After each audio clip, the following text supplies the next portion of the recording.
Hello friends, welcome to Banu Saraswati அரசில். வாங்க இன்றைக்கி எக் இட்லி பொடி தடுக்காய் எப்படி பண்ணுறதுன்னு பார்க்கலாம். நான் வேக வச்சு ஒரு 5 முட்டை எடுத்து கத்தியில் மேலே கீரல் போட்டு வச்சுருக்கேன். ஃபோர்க்லேயும் நம்ம குத்தி எடுத்துக்கலாம். மசாலா உள்ளே இறங்குறதுக்காக நான் அந்த மாதிரி பண்ணி வச்சுருக்கேன். இல்லை நீங்கள் வேக வச்ச முட்டையை 2ஆக ஸ்ப்ளிட் பண்ணியும் கட் பண்ணியும் போட்டுக்கலாம். நம்ம வீட்டில் இருக்கிற ஆட்களுக்கு இல்லை குழந்தைங்களுக்கு எப்படி கொடுக்கணுன்னு விரும்புகிறோமோ அந்த மாதிரி ஸ்ப்ளிட் பண்ணி எடுத்து வச்சுக்கலாம். இப்போ கடாயில் 2 டேபிள் ஸ்பூன் எண்ணெய் ஊற்றிக்கிட்டேன். கடுகு, உளுத்தம்பருப்பு தாளிச்சிக்கலாம். இது பொரிஞ்சு வந்ததும் அடுப்பை சிம்மில் வச்சுட்டு ஒரு 2 டேபிள் ஸ்பூன் இட்லி பொடி போட்டு நல்ல மசாலா கறிய விடாமல் நம்ம கிளறி விட்டுக்கலாம். இப்போ இட்லி பொடியிலையும் உப்பு இருக்கும், அரைக்கும் போதே போட்டிருப்போம். நம்ம முட்டை வேக வைக்கும் போதுமே உப்பு போட்டு வேக வச்சுருக்கேன். ஸோ நமக்கு அந்த உப்பே சரியாக இருக்கும். இப்போ இந்த மசாலா இட்லி பொடியை எண்ணெயிலே நல்லா கலந்து விட்டுட்டு வேக வச்சு கீறி வச்சுருக்கேன் இல்லையா முட்டை, அதையும் ஒவ்வொன்றா நம்ம சேர்த்துக்கலாம்.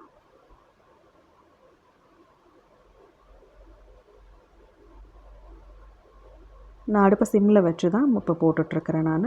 இப்போது இதை நல்லா கலந்து விட்டுட்டு அதுக்கப்புறம் ஹையில் வச்சு நம்ம ஒரு கைப்பிடி அளவுக்கு கருவேப்பிலை மட்டும் போட்டு அந்த எசன்ஸும் நம்மளுக்கு கிடச்சிதுன்னா ரொம்ப நல்லாயிருக்கும்.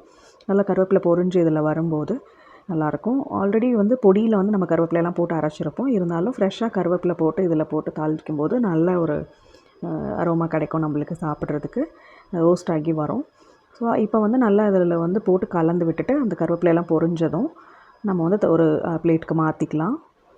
இது ரசத்துக்கோ இல்லை நீங்கள் எந்த குழம்பு வச்சு சைட் டிஷ்ஷாக தொட்டு சாப்பிட்டாலும் ரொம்ப நல்லாயிருக்கும். ஈவினிங் ஸ்நாக்காக கூட நீங்கள் வச்சு சாப்பிடலாம், செஞ்சு சாப்பிடலாம். செஞ்சு பார்த்துட்டு எப்படி இருக்குன்னு சொல்லுங்கள். தேங்க்யூ.